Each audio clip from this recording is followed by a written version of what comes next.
When I first started teaching many, many years ago, I used to tell a story about tomatoes. And the story was one that took place in 1820 when Robert Gibbon Johnson climbed up on the doorstep or the stairs in front of the courthouse in Salem, New Jersey, not Salem, Massachusetts, and in front of an audience that had gathered with a little orchestra playing a funeral dirge, picked up a tomato and bit into it. The audience, thinking that he would foam at the mouth and drop, was astonished. Nothing happened. He picked up another tomato. He ate that as well. And I used to tell that story about how, people may believe the wrong things, and then a scientific experiment shows that they were wrong, the belief being that tomatoes are poisonous. And then these days, when I'm much more into checking facts than I was back in those days, I've checked that story. And it turns out it never happened. Robert Gibbon Johnson was a real person. He was a farmer, but there's no evidence that this story ever took place. Now, that started me on road of thinking about, why were tomatoes thought to be poisonous in the first place? And there are two theories. One theory said that rich people in Europe, after introduction of tomatoes from South America, used to eat the tomatoes from dishes that were made of pewter.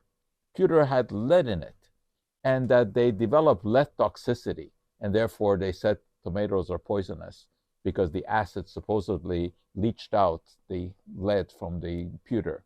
This is not possible either, because the amount that would be leached out would be trivial and you would never get sick from it. The other story is much more realistic. Tomatoes in those days were very small. They grew very much like the berries grew on the belladonna plant, and that was known to be poisonous. So herbalists just assumed that because of this resemblance, tomatoes were poisonous. So that's how the story got started about tomatoes being potentially toxic. But Robert Gibbon Johnson did not prove that they were not. Indeed, in the 1800s, it was actually believed that tomatoes were beneficial. There were tomato pills, believe it or not. Dr. Guy Phelps, who was actually a Yale-educated doctor, produced tomato pills and made all kinds of claims about what they can do. Well, the only claim that I think was true was that this was a good replacement for calomel. Calomel was mercury chloride, which in those days was used as a medicine. Highly, highly toxic. So anyway, I've been interested in the tomato story ever since because of the original mistake that I made, thinking that the Robert Gibbon Johnson story was true. So I've kept up to date with the tomato literature. And interestingly enough, just recently, we had a study showing that eating just one large tomato a day could reduce blood pressure. And I'm not going to climb up on front of the doorstep of any courthouse to talk about this, but I think it's interesting.